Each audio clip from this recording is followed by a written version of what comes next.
الحمد لله نحمده ونستعينه ونؤمن به ونتوكل عليه ونعوذ بالله من شرور أنفسنا ومن سيئات أعمالنا من يهده الله فلا مضل له ومن يضلل فلن تجد له وليا مرشدا أشهد أن لا إله إلا الله وحده لا شريك له خصنا بخير كتاب أنزل وأكرمنا بخير نبي أرسل وأتم علينا النعمة بأعظم دين شرع وجعلنا بهذا الدين خير أمة أخرجت للناس نأمر بالمعروف وننهى عن المنكر ونؤمن بالله وأشهد أن سيدنا وحبيبنا وأسوتنا وقدوتنا محمدا عبد الله ورسوله بلغ الرسالة وأدى الأمانة ونصح للأمة وكشف الغمة وجاهد في سبيل الله حق جهاده أرسله الله بالهدى ودين الحق ليظهره على الدين كله ولو كره المشركون اللهم صل على محمد وعلى آل محمد كما صليت على إبراهيم وعلى آل إبراهيم وبارك على محمد وعلى آل محمد كما باركت على إبراهيم وعلى آل إبراهيم في العالمين إنك حميد مجيد أما بعد فإن خير الحديث كتاب الله وخير الهدي هدي محمد صلى الله عليه وسلم وشر الأمور محدثاتها وكل محدثة بدعة وكل بدعة ضلالة يا عباد الله أوصيكم وإياي بتقوى الله ألا إن التقوى أولى ما أمر به الله المؤمنين قال الله سبحانه وتعالى في محكم تنزيله أعوذ بالله من الشيطان الرجيم بسم الله الرحمن الرحيم وأذن في الناس بالحج يأتوك رجالا وعلى كل ضامر يأتين من كل فج عميق ആദരണീയരായ സത്യവിശ്വാസികളെ സത്യവിശ്വാസിനികളെ, ജീവിതത്തിൻ്റെ എല്ലാ മേഖലകളിലും അല്ലാഹു സുബ്ഹാനഹു വ തആലയുടെ വിധിവിലക്കുകൾ പരിഗണിക്കുകയും പാലിക്കുകയും ചെയ്യണമെന്ന് എന്നോടെന്ന പോലെ നിങ്ങളോടും ഒന്നാമതായി വസിയ്യത്ത് ചെയ്യുകയാണ്. അല്ലാഹു സുബ്ഹാനഹു വ തആല നമ്മെ എല്ലാവരെയും അവൻ്റെ മുത്തഖികളായ അടിമകളുടെ കൂട്ടത്തിൽ ഉൾപ്പെടുത്തി അനുഗ്രഹിക്കുമാറാകട്ടെ. നിങ്ങൾ അല്ലാഹുവിലേക്ക് ഓടി വരൂ. ഇത് അല്ലാഹുവിൻ്റെ ഒരു ആഹ്വാനമാണ്. പരിശുദ്ധ ഖുർആൻ സൂറത്ത് ദാരിയാത്ത് 50-ാമത്തെ ആയത്തിൽ അല്ലാഹു ഇക്കാര്യം പറയുന്നത് ഇങ്ങനെയാണ്: ഫഫിറൂ ഇലല്ലാഹ് ഇന്നി ലക്കും മിൻഹു നദീറും മുബീൻ. അതുകൊണ്ട് നിങ്ങളെല്ലാവരും അല്ലാഹുവിലേക്ക് ഓടി വരൂ. തീർച്ചയായും ആ അല്ലാഹുവിൽ നിന്നുള്ള വ്യക്തമായ താക്കീതുകാരനാണ് ഞാൻ. ഫറ മിൻ എന്ന് പറഞ്ഞാൽ പേടിച്ച് ഓടിപ്പോവുക എന്നാണ്. എന്നാൽ ഫറ ഇല എന്ന് പറഞ്ഞാൽ പേടിച്ച് ഓടി വരിക എന്നാണ്. അപ്പോൾ ഫഫിറൂ ഇലല്ലാഹ്, മറ്റുള്ള എല്ലാ കാര്യങ്ങളെയും വിട്ടെറിഞ്ഞുകൊണ്ട് നിങ്ങൾ അല്ലാഹുവിലേക്ക് അഭയം തേടി വരിക എന്നാണ് അർത്ഥം. ഹജ്ജ് അത്തരത്തിലുള്ള ഒരു ഓട്ടമാണ്. ഹജ്ജ് അല്ലാഹുവിലേക്കുള്ള യാത്രയാണ്. മറ്റുള്ളതിനെ അവഗണിച്ചുകൊണ്ട് അല്ലാഹുവിൽ അഭയം തേടലാണ്. സഹോദരന്മാരെ, ഹജ്ജ് നമ്മുടെ വീട്ടിൽ നിന്ന് അല്ലാഹുവിൻ്റെ വീട്ടിലേക്കുള്ള യാത്രയാണ്. മിൻ ബൈത്തിൽ ഇൻസാനി ഇലാ ബൈത്തില്ലാ, മനുഷ്യന്റെ ഭവനത്തിൽ നിന്ന് അല്ലാഹുവിൻ്റെ ഭവനത്തിലേക്കുള്ള യാത്രയാണ്. അത് ഒരു ഓട്ടമാണ്, അല്ല ഓട്ട മത്സരം തന്നെയാണ്. മുന്നിലെത്താനുള്ള ഓട്ടം, മുന്നിലെ സ്വഫിലെത്താനുള്ള ഓട്ടം. നമ്മളിപ്പോൾ ഈ പള്ളിയിൽ നമസ്കരിക്കുമ്പോൾ കഅബക്കു ചുറ്റുമുള്ള ലക്ഷക്കണക്കിന് അല്ല കോടിക്കണക്കിന് സ്വഫിലെ ഒരു സ്വഫിലാണ് നാം നിൽക്കുന്നത്. ഈ വളരെ വളരെ പിന്നിലുള്ള ഈ സ്വഫിൽ നിന്ന് മുന്നിലെ സ്വഫുകളിലെത്താൻ വേണ്ടി, ആ അള്ളാഹുവിൻ്റെ ഭവനം നേരിൽ കാണാൻ വേണ്ടിയുള്ള യാത്രയാണ് ഹജ്ജ് എന്ന് പറയുന്നത്. അതൊരു മുസാബക്കയാണ്. പതുക്കെ പോയിട്ട് കാര്യമില്ല, വേഗത്തിൽ പോകണം, കാത്തു നിൽക്കാൻ സമയമില്ല. അല്ലാഹു സുബ്ഹാനഹു വ തആല നമ്മളോട് പറഞ്ഞതും അതാണ്. അല്ലാഹു അവന്റെ റഹ്മത്തുമായി, അവന്റെ മഗ്ഫിറത്തുമായി, അവന്റെ സമ്മാനങ്ങളുമായി നിങ്ങളെ കാത്തിരിക്കുന്നുണ്ട്. അതുകൊണ്ട് വസാരിഉ ഇലാ മഗ്ഫിറത്തിൻ മിർ റബ്ബിക്കും വജന്നത്തിൻ അർളുഹസ് സമാവാതു വൽ അർളു ഉഇദ്ദത്തിൽ മുത്തഖീൻ. സത്യവിശ്വാസികൾക്ക് വേണ്ടി ഒരുക്കി വെച്ചതാണ്. ഉഇദ്ദത്തിൽ മുത്തഖീൻ, മുത്തഖീങ്ങൾക്ക് വേണ്ടി ഒരുക്കി വെച്ചതാണ് ആ സ്വർഗം. അത് നിങ്ങളെ കാത്തിരിക്കുന്നു. പക്ഷെ അത് കിട്ടാൻ ഇങ്ങനെ അലസമായി നടന്നാൽ പോരാ. വസാരിഉ, വേഗത്തിലായിരിക്കണം, പെട്ടെന്നായിരിക്കണം.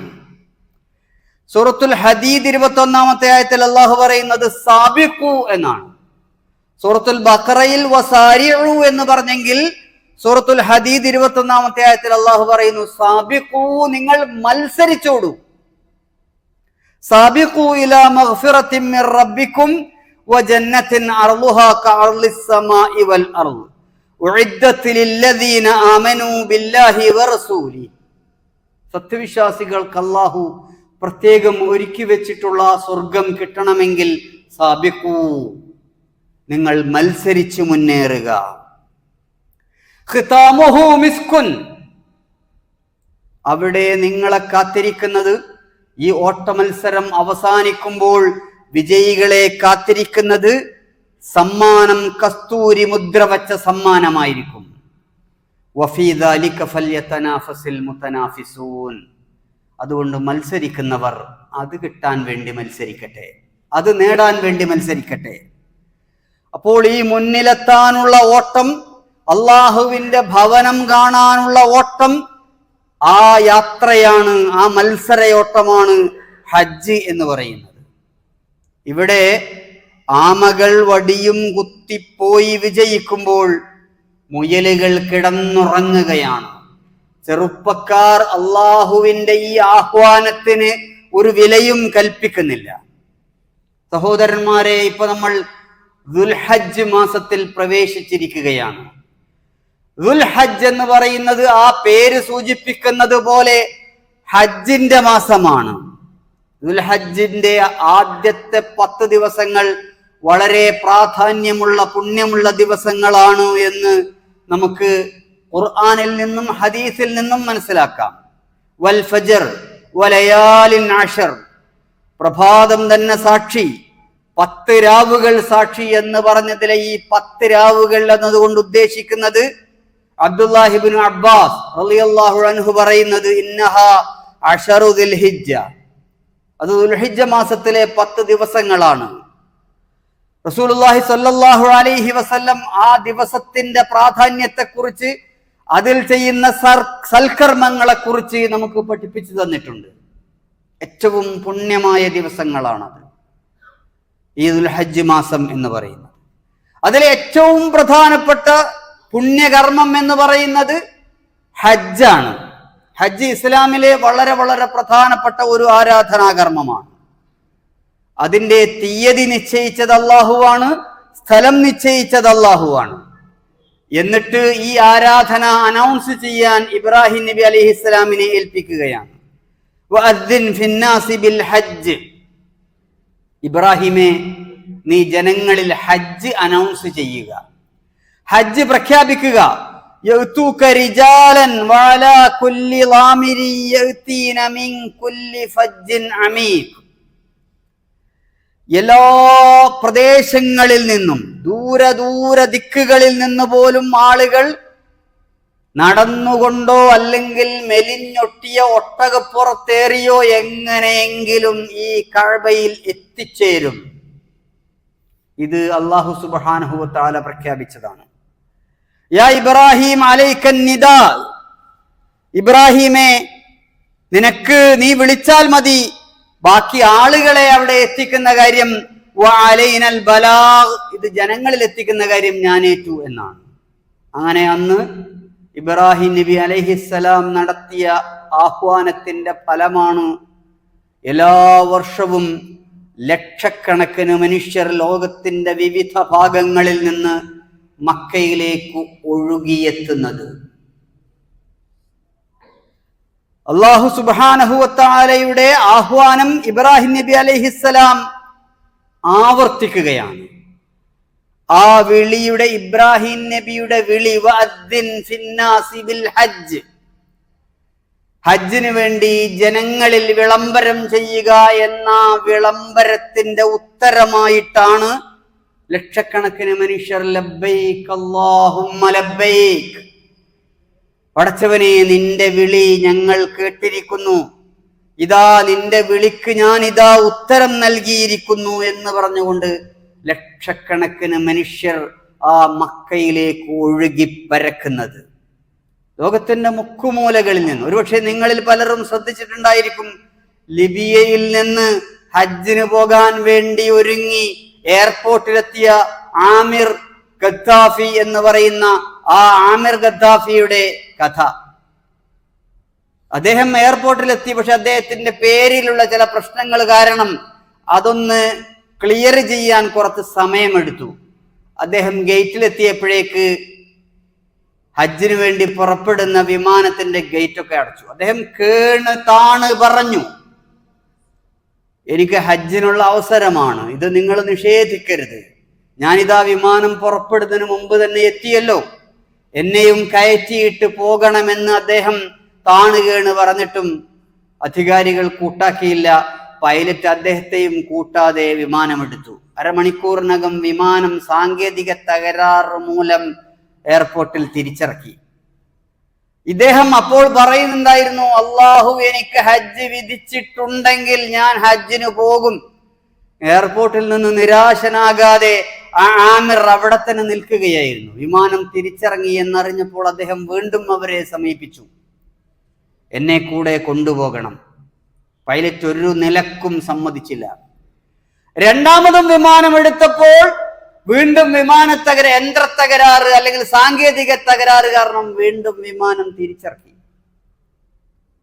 ഇത്തവണ പൈലറ്റ് പറഞ്ഞു, ആമിറിനെയും കൊണ്ടേ ഈ വിമാനം പോകൂ.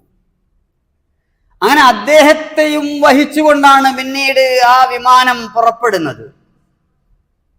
ആമിറിനെയും കൊണ്ട് ആ വിമാനം ജിദ്ദയിൽ വന്നിറങ്ങുന്നു. പിന്നീട് അദ്ദേഹം ഇഹ്റാമിൽ പ്രവേശിച്ചിട്ട് ആ ഒരു വിളി നിങ്ങളൊന്ന് സങ്കല്പിച്ചു നോക്കുക, ലബ്ബൈക് അല്ലാഹുമ്മ ലബ്ബൈക്, പടച്ചവനെ നീ എന്നെ വിളിച്ചല്ലോ, ഇങ്ങോട്ടെത്താൻ നിന്റെ വിളിക്കുത്തരം നൽകാൻ ഞാൻ എന്റെ പരമാവധി ശ്രമിച്ചു. അതിനിടയിൽ പല സാങ്കേതിക തടസ്സങ്ങളും ഉണ്ടായി. പടച്ചവനെ ഞാൻ ഇതാ വന്നിരിക്കുന്നു, എല്ലാ തടസ്സങ്ങളും നിന്റെ സഹായം കൊണ്ട് മറികടന്നുകൊണ്ട് ഞാൻ ഇതാ എത്തിയിരിക്കുന്നു. ലബ്ബൈക് അല്ലാഹുമ്മ ലബ്ബൈക്. ഇത്തവണ നിങ്ങൾക്ക് ഹജ്ജിന് പോകാൻ വിധിയില്ല എന്ന് പറഞ്ഞ് മടക്കിയ പൈലറ്റിനോട് അള്ളാഹു ഇത്തവണ എനിക്ക് ഹജ്ജ് വിധിച്ചിട്ടുണ്ടെങ്കിൽ ലോകത്തത് തടുക്കാൻ ആർക്കും സാധ്യമല്ല എന്ന് പ്രഖ്യാപിച്ച ആ ആമിർ, അദ്ദേഹം ലബ്ബൈക് അല്ലാഹുമ്മ ലബ്ബൈക്, പടച്ചവനെ നിന്റെ വിളിക്ക് ഉത്തരം നൽകിക്കൊണ്ട് ഞാനിതാ എത്തിയിരിക്കുന്നു എന്ന് അദ്ദേഹം പറയുകയാണ്. സഹോദരന്മാരെ, ആ വിളിക്ക് എന്തൊരു മധുരമാണ്, ആ മറുപടിക്ക് എന്തൊരു ശക്തിയാണ്. ഈ വിളി നമ്മളെല്ലാവരും കേട്ടതാണല്ലോ. വഅദ്ദിൻ ഫിന്നാസി ബിൽ ഹജ്ജ്, ഹജ്ജ് ചെയ്യണം എന്ന് നമ്മൾക്കറിയാവുന്നതല്ലേ. ഇന്ന അവ്വല ബൈത്തിൻ വുദിഅ ലിന്നാസി ലല്ലദീ ബിബക്ക മുബാറകം വഹുദൽ ലിൽ ആലമീൻ, ഇത് അല്ലാഹു പറഞ്ഞതല്ലേ. സൂറത്തു ആലി ഇംറാൻ 96-ാമത്തെ ആയത്ത്. ലോകത്ത് ആദ്യത്തെ വീട്, ആദ്യത്തെ ഭവനം, ജനങ്ങൾ ആരാധിക്കുവാൻ വേണ്ടി നിർമ്മിക്കപ്പെട്ട ആദ്യത്തെ പള്ളി, അവിടെ എത്തിയാൽ നിങ്ങൾക്ക് അനുഗ്രഹമാണ്, അവിടെ എത്തിയാൽ നിങ്ങൾക്ക് വെളിച്ചമാണ്, അവിടെ എത്തിയാൽ നിങ്ങൾക്ക് തെളിച്ചമാണ് എന്ന് അള്ളാഹു പറഞ്ഞതല്ലേ? ഇത് നമ്മൾ കേട്ടതല്ലേ? ഫീഹി ആയാത്തും ബയ്യിനാത്തും മഖാമു ഇബ്രാഹിം. അവിടെ ഇബ്രാഹിം നബിയുടെ സ്ഥാനമുണ്ട്. ഒരുപാട് ദൃഷ്ടാന്തങ്ങളുണ്ട്. വമൻ ദഖലഹു കാന ആമിന. നിങ്ങളുടെ മനസ്സ് സമുദ്രം പോലെ പ്രശ്നങ്ങൾ കൊണ്ട് തിരയടിച്ചിങ്ങനെ പ്രയാസപ്പെടുത്തുന്നുവെങ്കിൽ നിങ്ങൾ മക്കയിലേക്ക് വരിക. വമൻ ദഖലഹു കാന ആമിന. അവിടെ പ്രവേശിച്ചവൻ ശാന്തനായിരിക്കും, നിർഭയനായിരിക്കും. എന്നിട്ട് അള്ളാഹു പറയാണ്, വലില്ലാഹി അലന്നാസി ഹജ്ജുൽ ബൈത്തി മൻ ഇസ്തതാഅ ഇലൈഹി സബീല. മക്കയിലെത്താൻ നിങ്ങളുടെ കയ്യിൽ കാശുണ്ടോ? മക്കയിലെത്താൻ നിങ്ങൾക്ക് ആരോഗ്യമുണ്ടോ? അതിനുള്ള സൗകര്യവും സംവിധാനവുമുണ്ടോ? എങ്കിൽ നിങ്ങൾക്ക് കമ്പൽസറിയാണ്, നിർബന്ധമാണ് മക്കയിലെത്തി ഹജ്ജ് ചെയ്യുക എന്നത്. അത് അള്ളാഹുവിന് നിങ്ങൾ ചെയ്യേണ്ട നിർബന്ധ ബാധ്യതയാണ്. വലില്ലാഹി അലന്നാസി ഹജ്ജുൽ ബൈത്തി മൻ ഇസ്തതാഅ ഇലൈഹി സബീല. ഇത് നമ്മൾ കേട്ടതല്ലേ? പലപ്പോഴും കേട്ടതല്ലേ? പള്ളികളിൽ നിന്ന് കേട്ടതല്ലേ? വാളിൽ നിന്ന് കേട്ടതല്ലേ? പക്ഷേ എന്തേ നമ്മൾ ചെവി കൊടുക്കാതിരുന്നത്? എന്നിട്ട് അള്ളാഹു പറയാണ്, വമൻ കഫറ. ഇതൊക്കെ ഉണ്ടായിട്ടും ഹജ്ജ് ചെയ്യാതെ കാഫിറായവൻ ഫഇന്നല്ലാഹ ഗനിയ്യുൻ അനിൽ ആലമീൻ. നീ അള്ളാഹുവിന്റെ വീട്ടിൽ വന്ന് ഹജ്ജ് ചെയ്യണമെന്ന് അള്ളാഹ്ക്ക് യാതൊരു നിർബന്ധവുമില്ല. വേണമെങ്കിൽ വന്നാൽ മതി. അള്ളാഹുവിന്റെ വിരുന്നിൽ പങ്കെടുക്കണം എന്ന് നിനക്ക് തോന്നുന്നുവെങ്കിൽ വന്നാൽ മതി. അതല്ല, ഞാനിപ്പോഴും വലിയവനാണ്, എനിക്ക് അള്ളാഹുവിന്റെ വിരുന്നിൽ പങ്കെടുക്കാനൊന്നും നേരമായിട്ടില്ല, അതൊക്കെ ഞാൻ അവഗണിക്കുകയാണ് എന്നും പറഞ്ഞ് നീ നിന്റെ ഭൗതിക വിഭവങ്ങളുടെ പിന്നാലെ പോവുകയാണ്, പായുകയാണെങ്കിൽ വമൻ കഫറ എന്ന് അള്ളാഹു പറഞ്ഞു. അവൻ കാഫിറാണ്. ഗൗരവത്തിൽ ആലോചിക്കണം സഹോദരന്മാരെ. നമുക്ക് ഈ വിളി കിട്ടിയതാണല്ലോ. നമ്മൾ ഒരുപാട് കാര്യങ്ങൾക്ക് പൈസ സേവ് ചെയ്യുന്നുണ്ടല്ലോ. വീട് വെക്കാൻ, കാറ് വാങ്ങാൻ, പറമ്പ് വാങ്ങാൻ. എന്നാൽ ഹജ്ജ് ചെയ്യാൻ കുറച്ച് പൈസ സേവ് ചെയ്യണം എന്ന് നമുക്ക് തോന്നാതെ പോയതെന്തേ? അള്ളാഹുവിന്റെ വിളി നമ്മുടെ കാതുകളിൽ ഗൗരവത്തിൽ വന്ന് തറക്കാത്തതെന്തേ? സഹോദരന്മാരെ, പറ്റുന്ന ആദ്യത്തെ അവസരത്തിൽ തന്നെ ഹജ്ജ് ചെയ്യണം. അടുത്ത വർഷമാകട്ടെ എന്ന് പറഞ്ഞ് നീക്കിവെച്ചാൽ പിന്നീട് ഒരു വർഷവും നമുക്ക് ലഭിക്കാതെ വരും. അടുത്ത വർഷം നമ്മൾ ഉണ്ടാകുമെന്നൊരുറപ്പുമില്ല. അടുത്ത വർഷം പോകട്ടെ, അടുത്ത ദിവസം നമ്മൾ ഉണ്ടാകുമെന്നോ അടുത്ത നിമിഷം നമ്മൾ ഉണ്ടാകുമെന്നോ യാതൊരു ഉറപ്പുമില്ല. അതുകൊണ്ട് നീട്ടിവെക്കാതിരിക്കുക. കിട്ടിയ ആദ്യത്തെ അവസരത്തിൽ തന്നെ ഹജ്ജ് നിർവഹിക്കുക. സഹോദരന്മാരെ, നിങ്ങൾ ഒരു പുതിയ ജീവിതം ആഗ്രഹിക്കുന്നുണ്ടോ? ചിലപ്പോഴൊക്കെ നമുക്ക് തോന്നാറില്ലേ, പുതിയൊരു മനുഷ്യനാകണം, നല്ല ഒരാളാകണം. അങ്ങനെ യഥാർത്ഥത്തിൽ നിങ്ങൾ ആഗ്രഹിക്കുന്നുവെങ്കിൽ നിങ്ങൾ ചെയ്യേണ്ട ആരാധനയാണ് ഹജ്ജ്. ഹജ്ജിലൂടെ നിങ്ങൾ പുതിയൊരു മനുഷ്യനാകും. നിങ്ങൾ മരിച്ചിട്ട് ജീവിക്കാൻ ആഗ്രഹമുണ്ടോ? ആഗ്രഹം ഉണ്ടെങ്കിലും നടക്കില്ല. ല യുഅഖിറു അല്ലാഹു നഫ്സൻ ഇദാ ജാഅ അജലുഹ. മരണമെത്തിയാൽ കൊണ്ടുപോകും അല്ലാഹു.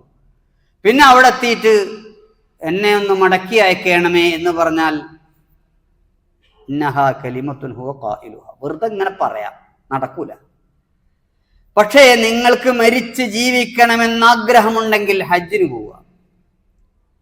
ഹജ്ജിൽ നിങ്ങൾ മരിക്കും, എന്നിട്ട് തിരിച്ചു വരുമ്പോൾ നിങ്ങൾ പുതിയ ഒരു ജീവനുമായി വരും. റസൂലുള്ളാഹി സ്വല്ലല്ലാഹു അലൈഹി വസല്ലം പറഞ്ഞതായി ഇമാം ബുഖാരി റിപ്പോർട്ട് ചെയ്യുന്ന ഹദീസിൽ കാണാം, മൻ ഹജ്ജ, ആരെങ്കിലും ഹജ്ജ് ചെയ്താൽ, ഫലം യർഫുസ് വലം യഫ്സുഖ് റജഅ കയൗമ വലദതുഹു കുഴപ്പമൊന്നുമില്ലാതെ നല്ല രൂപത്തിൽ ഹജ്ജ് ചെയ്താൽ, ഒരു ഉമ്മ ഒരു കുഞ്ഞിനെ പ്രസവിക്കുമ്പോൾ അവൻ എത്രത്തോളം പരിശുദ്ധനായിരിക്കുമോ അതുപോലെ അവന് മടങ്ങി വരാം. നിങ്ങളൊരു പുതിയ മനുഷ്യനാണ് ആഗ്രഹിക്കുന്നുവെങ്കിൽ, പുതിയൊരു മനുഷ്യനാകാൻ ആഗ്രഹിക്കുന്നുവെങ്കിൽ ഹജ്ജ് ചെയ്യുക. മരിച്ച് ജീവിക്കാൻ ആഗ്രഹിക്കുന്നുവെങ്കിൽ ഹജ്ജ് ചെയ്യുക. അത് മാറ്റിവെക്കരുത്. ആയുസ്സിൽ ഒരിക്കൽ ചെയ്യേണ്ട കർമ്മമാണ് ഹജ്ജ്. ഒരിക്കൽ ചെയ്താൽ മതി. ജീവിതത്തിൽ ഒരിക്കൽ ചെയ്യേണ്ട, അതുകൊണ്ട് തന്നെ വളരെയേറെ പ്രാധാന്യമുള്ള ഒരു ആരാധനയാണത്. ജീവിതം തന്നെ അടിച്ച് തുടച്ച് കഴുകി വൃത്തിയാക്കി നമ്മെ നല്ല പരിശുദ്ധനായ ഒരു മനുഷ്യനാക്കി തിരിച്ചു തരുന്നു, ഉമ്മ പ്രസവിച്ച കുട്ടിയെ പോലെ. ഹജ്ജ് നമുക്ക് ഒരുപാട് പാഠങ്ങൾ പകർന്നു നൽകുന്നുണ്ട്. ജീവിതത്തിലെ സകലതും അടങ്ങിയതാണ് ഹജ്ജ്. നമസ്കാരം അതിലുണ്ട്, സാമ്പത്തികമായ ആരാധന അഥവാ സക്കാത്ത് അതിലുണ്ട്, നോമ്പ് അതിലുണ്ട്, ജീവിതം അതിലുണ്ട്, മരണം അതിലുണ്ട്, ആരാധനയുണ്ട്, ചരിത്രമുണ്ട്, ജിഹാദുണ്ട്, പ്രതീക്ഷയുണ്ട്, പ്രയത്നമുണ്ട്, സമത്വമുണ്ട്, ഐക്യമുണ്ട്. ഇതെല്ലാം കൂടി കിട്ടുന്ന ഒരു ആരാധന ഹജ്ജ് മാത്രമേ ഉള്ളൂ. അതുകൊണ്ട് തന്നെ ആരോഗ്യമുള്ളപ്പോഴാണ് ഹജ്ജ് ചെയ്യേണ്ടത്. പ്രയാസപ്പെട്ട് വടിയും കുത്തി നടക്കാൻ കഴിയാതിരിക്കുമ്പോൾ ഹജ്ജ് ചെയ്താൽ നമുക്ക് കഴിയില്ല. അതിൻ്റെ കർമ്മങ്ങൾ വേണ്ട രൂപത്തിൽ നിർവഹിക്കാൻ കഴിയില്ല. ഇമാം ഇബ്നുൽ ഖയ്യിം പറഞ്ഞിട്ടുള്ള ഏതാനും വരികൾ പറഞ്ഞുകൊണ്ട് ഞാൻ അവസാനിപ്പിക്കുകയാണ്. യാ സിൽഅത്തുർ റഹ്മാനി ലൈസത്തി റഖീസതൻ, അല്ലാഹുവിൻ്റെ വിൽപ്പനക്ക് വെച്ചിട്ടുള്ള ചരക്കേ നീ അത്ര വില കുറഞ്ഞതല്ല. ബൽ അൻതി ഗാലിയത്തുൻ അലൽ കസ്ലാൻ, പക്ഷെ മടിയന്മാർക്ക് ഇത് വളരെ വലിയ പ്രയാസമുള്ളതാണ്. യാ സിൽഅത്തുർ റഹ്മാനി ലൈസ യനാലുഹാ ഫിൽ അൽഫി ഇല്ലാ വാഹിദുൻ വലസ്നാനി, ഇല്ലാ വാഹിദുൻ ലസ്നാനി. ഈ അള്ളാഹുവിന്റെ വിഭവമേ 1000-ൽ ഒരാൾക്ക് മാത്രമേ അത് കിട്ടാനുള്ള ഭാഗ്യമുള്ളൂ, രണ്ടാമത്തെ ആൾക്ക് കിട്ടില്ല. യാ സിൽഅത്തുർ റഹ്മാനി മാദാ കുഫൂഹാ ഇല്ലാ ഉലുത് തഖ്വ മഅൽ ഈമാനി, ഈമാനും തഖ്വയും ഉണ്ടെങ്കിൽ അതാണ് അള്ളാഹുവിന്റെ ഈ ചരക്ക് കിട്ടാനുള്ള യോഗ്യത എന്ന് പറയുന്നത്. യാ സിൽഅത്തുർ റഹ്മാനി ഐനൽ മുഷ്തരി, ഇതാ വരൂ വരൂ എന്ന് പറഞ്ഞുകൊണ്ട് കച്ചവടക്കാരൻ വിളിച്ചിരിക്കുന്നു, പക്ഷേ വാങ്ങുന്നവനെവിടെ? വലഖദ് ഉരിൽതി ബിഐസരിൽ അസ്മാനി, വളരെ വില കുറച്ചിട്ടാണ് അള്ളാഹു ഇത് സത്യവിശ്വാസികൾക്ക് വിൽപ്പനക്ക് വെച്ചിട്ടുള്ളത്. വാങ്ങാനുള്ള ആളുകൾ ഇപ്പോഴും ഉറക്കത്തിലാണ്. ഉണരുക, അള്ളാഹുവിൻ്റെ വീട്ടിലേക്ക് പായുക, അള്ളാഹുവിൻ്റെ ഭവനം സന്ദർശിക്കാൻ, ഹജ്ജ് ചെയ്യാൻ വേണ്ടി കിട്ടുന്ന എല്ലാ അവസരവും ഉപയോഗപ്പെടുത്തിക്കൊണ്ട് ആദ്യ ചാൻസിൽ തന്നെ ഹജ്ജ് ചെയ്യാൻ ശ്രമിക്കുക. അള്ളാഹു അനുഗ്രഹിക്കുമാറാകട്ടെ. അഖൂലു ഖൗലി ഹാദാ വഅസ്തഗ്ഫിറുല്ലാഹ ലി വലക്കും ഫസ്തഗ്ഫിറൂ ഇന്നഹു ഹുവൽ ഗഫൂറുർ റഹീം. അൽഹംദുലില്ലാഹി റബ്ബിൽ ആലമീൻ, സ്വലാത്തു വസ്സലാമു അലാ റസൂലിഹിൽ അമീൻ വഅലാ ആലിഹി വസഹ്ബിഹി അജ്മഈൻ. അമ്മാ ബഅദു ഫയാ ഇബാദല്ലാഹ് ഉസീകും വഇയ്യായ ബിത്തഖ്വല്ലാഹ്. ألا إن التقوى أولى ما أمر به الله المؤمنين. قال الله سبحانه وتعالى في قرآنه المجيد: أعوذ بالله من الشيطان الرجيم. بسم الله الرحمن الرحيم. يا أيها الذين آمنوا اتقوا الله حق تقاته ولا تموتن إلا وأنتم مسلمون. ആദരണീയരായ സത്യവിശ്വാസികളെ, സത്യവിശ്വാസിനികളെ, ജീവിതത്തിലുടനീളം അല്ലാഹു സുബ്ഹാനഹു വ തആലയുടെ വിധിവിലക്കുകൾ പരിഗണിക്കുകയും പാലിക്കുകയും ചെയ്യണമെന്ന് ഒരിക്കൽ കൂടി വസിയ്യത്ത് ചെയ്യുകയാണ്. അല്ലാഹു സുബ്ഹാനഹു വ തആല നമ്മെ എല്ലാവരെയും അവൻ്റെ മുത്തഖികളായ അടിമകളുടെ കൂട്ടത്തിൽ ഉൾപ്പെടുത്തി അനുഗ്രഹിക്കുമാറാകട്ടെ. പടച്ചവനെ, ഞങ്ങളുടെ മാതാപിതാക്കളോട് നീ കരുണ കാണിക്കണേ തമ്പുരാനെ. പടച്ചവനെ, ഞങ്ങളുടെ ഇണകളിൽ നിന്ന്, ഞങ്ങളുടെ മക്കളിൽ നിന്ന് നീ ഞങ്ങൾക്ക് കുളിർമ നൽകി അനുഗ്രഹിക്കണേ തമ്പുരാനെ. പടച്ചവനെ, ഞങ്ങളിൽ നിന്ന് വന്നുപോയിട്ടുള്ള തെറ്റുകുറ്റങ്ങൾ, അബദ്ധങ്ങൾ നീ ഞങ്ങൾക്ക് പുറത്തു മാപ്പാക്കി തരണേ തമ്പുരാനെ. പടച്ചവനെ, ഞങ്ങളുടെ കൂട്ടത്തിൽ പ്രയാസം അനുഭവിക്കുന്ന എല്ലാ ആളുകൾക്കും അവരുടെ എല്ലാതരം പ്രയാസങ്ങളും നീ എത്രയും പെട്ടെന്ന് ദൂരീകരിച്ചു കൊടുക്കണേ തമ്പുരാനെ. ഞങ്ങളുടെ കൂട്ടത്തിൽ നിന്ന് മരണപ്പെട്ടു പോയ ഞങ്ങളുടെ മാതാപിതാക്കൾ, ഞങ്ങളുടെ ബന്ധുമിത്രാദികൾ, ഞങ്ങളുടെ സുഹൃത്തുക്കൾ, സഹോദരന്മാർ, സഹോദരിമാർ, അവർക്കെല്ലാവർക്കും നീ മഗ്ഫിറത്തും മർഹമത്തും നൽകി അനുഗ്രഹിക്കണേ തമ്പുരാനെ. اللهم اغفر للمؤمنين والمؤمنات والمسلمين والمسلمات الأحياء منهم والأموات إنك مجيب الدعوات وقاضي الحاجات. اللهم أجرنا من النار، اللهم أجرنا من النار. اللهم أعز الإسلام والمسلمين وأذل الشرك والمشركين. اللهم ربنا هب لنا من أزواجنا وذرياتنا قرة أعين واجعلنا للمتقين إماما.